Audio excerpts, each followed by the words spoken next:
Have you ever imagined how much easier life would be if we didn't have to wear any clothes? We'd not have to spend money on different types of clothing and we could run through the streets freely. But unfortunately, society has deemed that unacceptable, so we do have to wear clothes. But I work in the retail industry and I've learned a few tricks on how to get the most bang for your buck. I have also become experienced in never paying full price for anything, and I'm a college student, so I'm not really able to spend a lot of money on clothes because I have bills to pay and I have to pay rent and eat food, the typical things you do in life. I've researched and found many different methods and options to save those extra dollars. Hopefully, this will make shopping a little bit more easier and way more enjoyable for you so you don't feel like it's always a chore to go out and find new clothes. Shopping for clothes can be the biggest headache because while it's fun to dress up, clothes have become increasingly more expensive, and it almost hurts a little bit every time you insert your card to pay for those two shirts you bought. That is why I will try my hardest to get you a stunning wardrobe for a low cost, because having a nice assortment of clothes is super fun, but it also won't cost you an arm and a leg. I will also be able to find you more vintage pieces. First off, thrifting clothes. Thrifting clothes is a really good way for you to find those vintage clothes and unique pieces for your closet for a much more reasonable price. Unfortunately, you will have to dig through some gross clothes, some not so great looking jackets, pants, wonder where that's been, t-shirt, but you do have the opportunity to find those designer pieces for a fraction of the price. Shopping at thrift stores helps keep clothes out of landfills, and they won't be sitting in the ground for hundreds of years wasting away in the dirt when you could be totally rocking those clothes and feeling good. On average, a person will throw away about 70 pounds of clothing per year. It helps preserve water and lowers your carbon footprint. In an article titled How Thrifting is Good for the Planet, it says that your money typically goes to help local charities. Those charities that the stores serve will often help out community members in need and help our planet rather than just paying some big corporation to go into the pocket of people who typically probably don't need quite as much money. So altogether, thrifting is a really cool way and good way to find pieces and help out the environment in any way that you can. Next, we are going to talk about shopping the clearance rack. Shopping the clearance rack is a huge help because you find great pieces for a much reduced price. Set a budget for yourself so you will always be motivated to shop better sales so you can get the most for your money. That way you become more savvy and able to get clothes that don't cost you an arm and a leg and make you take out a second mortgage on your house. Alex Rose, someone who does a lot of beauty reviews, says it's best to stay away from specialty stores. They tend to sell the same products at normal stores, but at a much higher cost.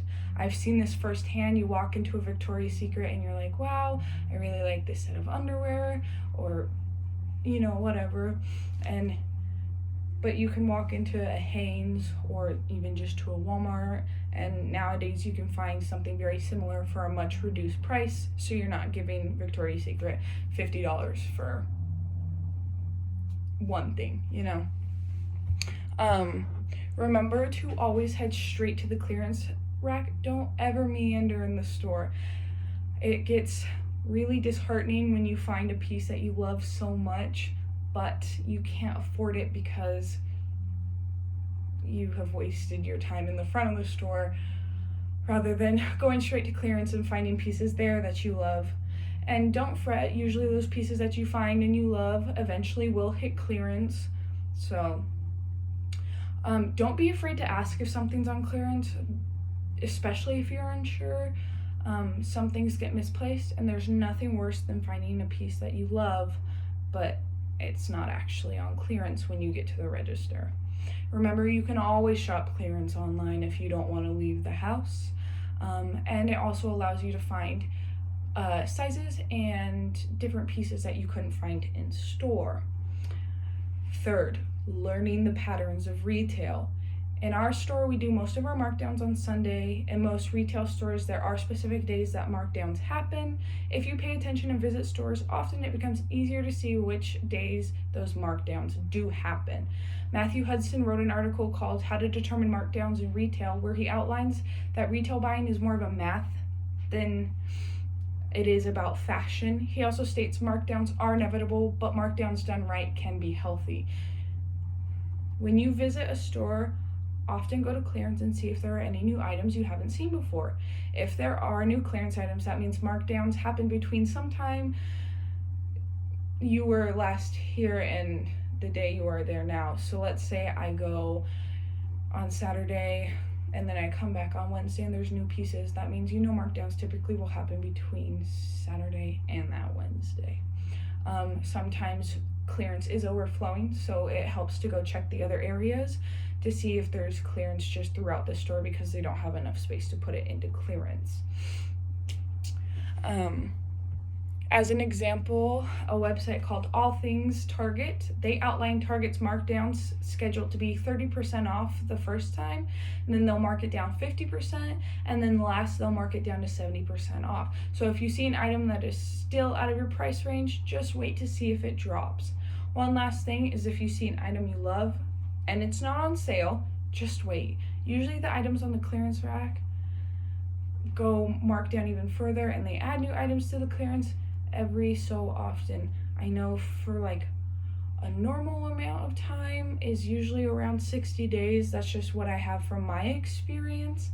And also if you find a piece that is on clearance, that gives you time to figure out if you actually need the piece, because who really needs 15 of the same black shirt? Or if you do wait and it goes on clearance, then you save money and you get a piece you really love for cheaper than what you would have. Lastly, at any store, join the free rewards program. I understand not wanting the emails, so just make a separate email for those spam emails to go into, but usually the free rewards program, though it doesn't save you a ton of money, it does save you some. So it makes no sense to not sign up. Always sign up for the free rewards program. It usually only takes a couple seconds, and you're actually usually helping the cashier or the employee out because they're trying to meet a quota of getting people to sign up for their loyalty program. It helps both parties in the end. So, in conclusion, remember, shop secondhand so you can buy pre-loved clothing that are still great quality for a much reduced price. Wait to see if something goes clearance, gives you time to decide if you like it and if you actually want it, and learn the patterns of retail. You can get the items you want as soon as they go on sale or retail, and you'll get the ones that are in your size. You will also know which items will get marked down on certain days. Always join the rewards program, even if you don't shop there often. What's better than getting surprised by a discount with your points you didn't even know you had? It usually takes a couple minutes and it's free. So, all in all, get amazing clothing, feel good, feel confident, and strut it down the street. Bye, guys.